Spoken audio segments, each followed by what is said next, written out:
Welcome back. This is still the BDTV Breakfast Show, and this is the social listening segment. This is where we check out some of the stories making the rounds on social media. Of course, I'm not doing this alone. My name is still Elizabeth Musa, and I'm joined by Valentine. Very, very present. Valentine Onyeka. Valentine. I don't know. I left your surname for you to say, and then anyone will do, provided there is a name to it. Right, let's get into the conversation today. The Nigerian Senate has passed a bill that mandates life imprisonment for anyone found guilty of sexually abusing minors. The bill was passed after intense debate with lawmakers agreeing that crimes involving children should attract the harshest penalties. Senator Adams Oshiomhole pushed for life imprisonment, arguing that no child can give consent and that offenders must face full justice. This marks a major step in Nigeria's fight against child abuse. Now, this one for me is a step in the right direction. You know, I'm always looking for the steps in the right direction. So when I saw this, I said, okay, I think this is good, but I would ask you, Valentine, do you foresee this new law? Do you think in any way it will stop the rising cases of child abuse in Nigeria, or is this just another law?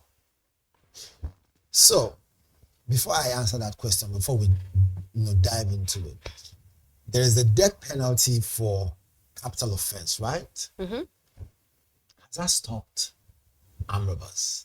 Has that stopped murderers, killers? Has that stopped? But at least they're doing something. Now, the reason why I'm saying so is this. Now, although there is no comparison, killers and people who, force minors into sexual act, as case may be, but give and take, when someone's well-being, or when someone, because even a child is a human being too, that idea of inducing trauma into someone, hoping that is a child, he or she will not, might not feel it as he or she grows up. It's not only, dehumanizing. It goes to show you that, look, for what is worth, such person should be not only put under some medical scrutiny, but also checked very well. However, there must be some consequences. So I understand if Adams Oshiomhole pushes for a life sentence, but let's also look at it from this angle. Now, I'm not making a case for any, child of sexual offender. No case at all. If you are caught, look, you should face the full, full course of the law, as the case may be. If you're caught, you face the whole brunt, everything. But in this case, of course, we have to approach it from the point which anyone who is in the court of law will approach it, because anyone can come up and say, okay, so the person defied his or her daughter or took advantage of his or her son, right, without, credible facts. And if your emotions are pushed too hard, an innocent person can go to jail for life. Remember, the way the court sees things is not the way you and I will see it. Okay? They want to make sure facts are laid down on the table. And most of the time, when this kind of acts are carried out, you don't have recordings. It is word of mouth from the child to the parent. The parent now gets into loggerhead. It becomes a case of, their word against the word of the person who is being accused, unless the person is caught in the act. But having said so, before a bill is passed and is passed into law, as the case may be, they'll look at other areas and say, is this going to be too harsh? In an event where this person is even, not guilty, and then the court doesn't do its due diligence, or maybe the police don't do their 100% investigation and they just use their emotions. Does this mean that if at all there's a mistake, does it mean we're going to be sending someone who is innocent to life imprisonment? So there's a whole lot of factors that I think should have been looked at before they now say, look, let us put our foot down to now say this should attract the what's it called, life imprisonment. However, is it too harsh of a consequence, or is it too harsh of a law? It all depends on the situation. I don't think it's a hard or a harsh punishment.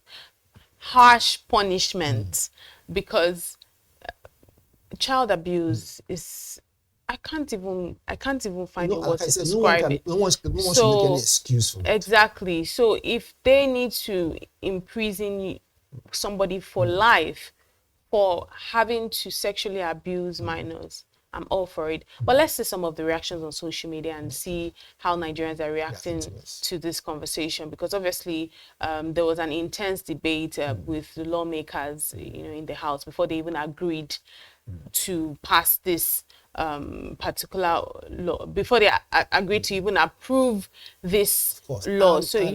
Yes, and also, again, we should not allow our emotions to drive us. People should look at it from both ends.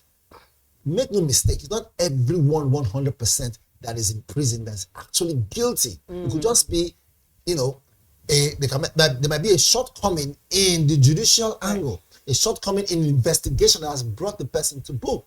Sometimes these things, have you not heard of a cold case where something has happened and for a long time the case was unraveled, but yet the suspect is there in prison in what we call ATM, awaiting trial men.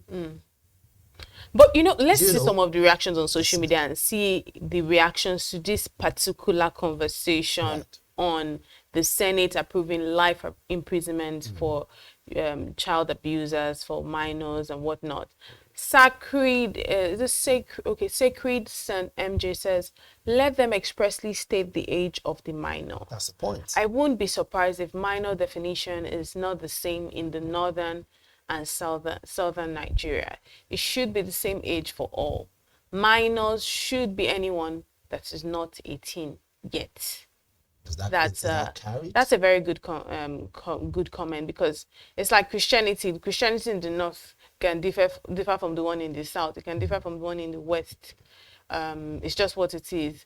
Three Wise Bro says the funniest, and when I say it's just what it is, it's not that biblically anything changes. It's just the local context and how people the extremities of how they approach it because of the local context of that state. Because if you go to Kaduna State now or Kano State, a Christian that is there will be, you find that there are more staunch Christians than those of us that are very cosmopolitan, very westernized. So that's just what I'm saying. So it could also be in a case where in somewhere like Lagos, and just talking about that previous comment, somewhere like Lagos, you're looking at, what's minor for you? Maybe minor for you could start at let me say 8, and there minors for them might start at another age. Do you get what I mean? And that's why you might see, they can say, oh, a 3-year-old, no, it's not a minor. You get what I mean?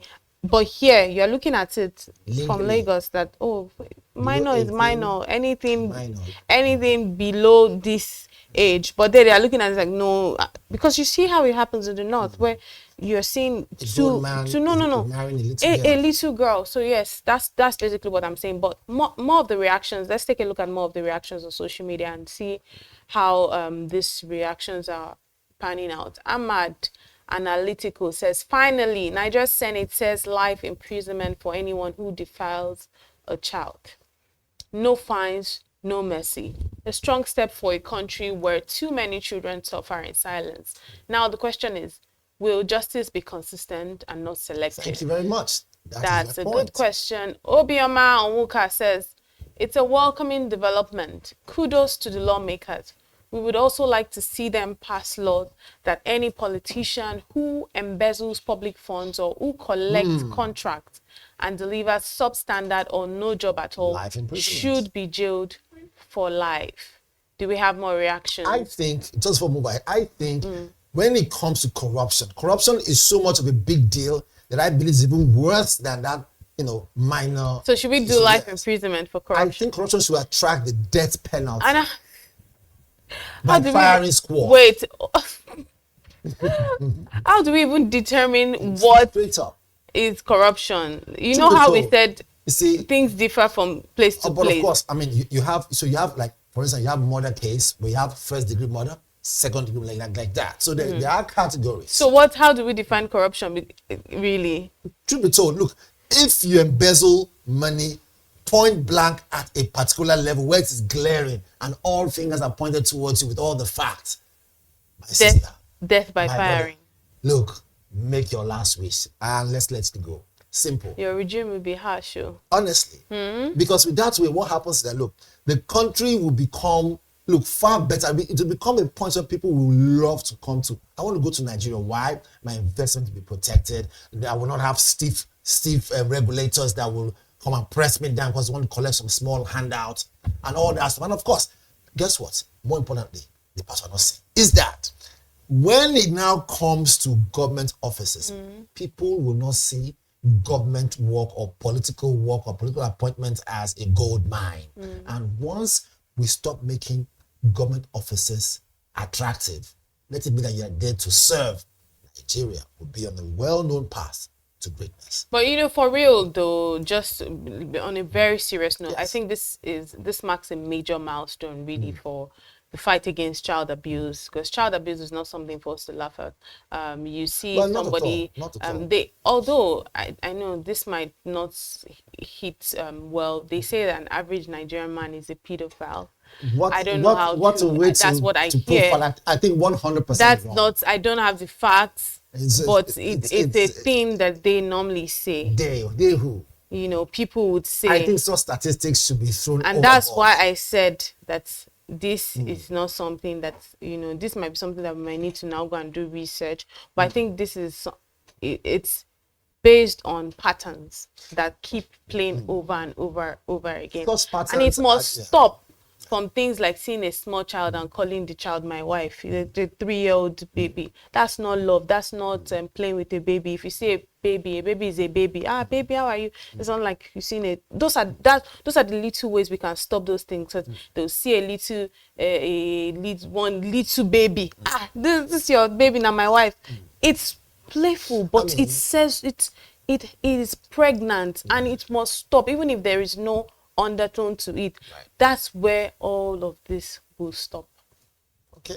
That's where it will stop. But let's move on now. Still speaking about children, child abuse and whatnot. There's a new one where in Kano State, a magistrate court has ordered 2 popular TikTokers, one Mai Wushia and Basira Yaguda, to get married within 60 days. The duo had been arrested by the Kano Censorship Board for allegedly posting immoral videos where they were kissing and cuddling online. The judge ruled that they must formalize their relationship or risk contempt of court. Now you can see them. You see part of what I'm saying? First and foremost, this is a different case altogether. I have nothing. This is a different case, obviously. It's not a case of a grown man and a child, not at all. These are 2 adults, you can see. Just that one is not fully developed, where the other one is developed. Having said so, without me trying to discriminate, I would simply say, look, if they found love in a very rare place, I think that rare place should be allowed to foster and bloom.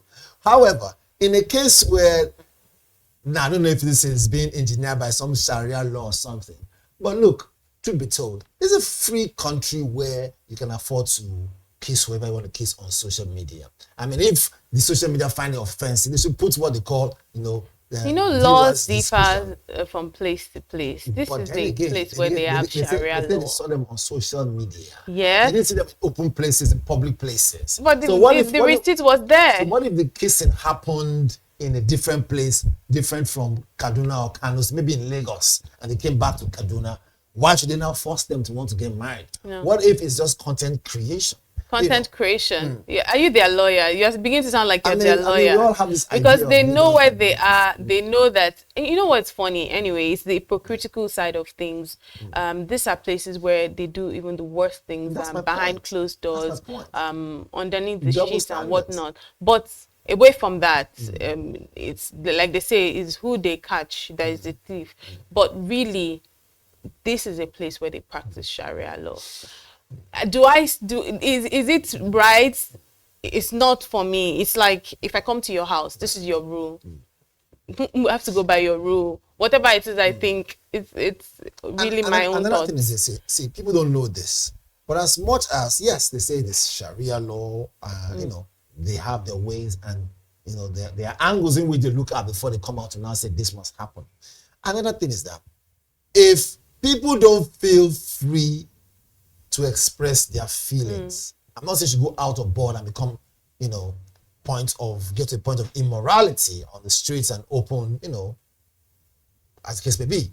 But if people don't feel free to express how they feel, whether tall, short, fat, slim, and express their love as the case may be, I see you're about to laugh there, which means that you will see young fellows who could add a lot of value to some certain states say, look, this place is no longer habitable for me. I want to leave that place. And such a person is business oriented. And they leave that zone, whether it's a creative mind or whatever it is, to a different place. What do you think would have happened? They could have moved that skill away from that locale, and that area still becomes, underdeveloped. Do you know the only thing I'm curious to find out about today? I've been seeing this news emanating from the online space is to know, I'm always someone that likes to say, or what. So if they don't get married in 60 days, what's going to happen? What's going to be the penalty? Obviously, for them to be kissing and cuddling, they probably like each other. So that's a good one. So if they don't marry within the next 60 days, what's going to happen? Are they going to jail them? What's going to happen? That's really what I want to know. But I think they're already in a good place. Because they are they are happy enough to express their affection for each other, and maybe they were doing it I will tell you in a wrong state. If I was that gentleman, and then they come to me and tell me you must get married to this person, what an opportunity. I said, yes, I will. I need 200 million naira to make it possible. It's the fact. Give them some form of. It's like you are living in some bubble that we don't understand. So what I'm trying to say is, at the end of the day, if they really want them to get married, then the man should say, look, he needs to make it flamboyant. He needs support from He needs to make, when you are doing something that is wrong in the state, according to the not obviously not here, according to their own law. So what they need now is to find a good lawyer, and that lawyer has to really, because when we don't have the most times why so many things fly, when you don't know your rights, that's why some things will fly. So that lawyer has to now say, if the court, yes, it might be wrong, maybe because they're not married, to be maybe cuddling and kissing according to the Sharia law, but that law now has to say, if the court has the power to actually force two people to marry, that's where they'll be able to get their freedom.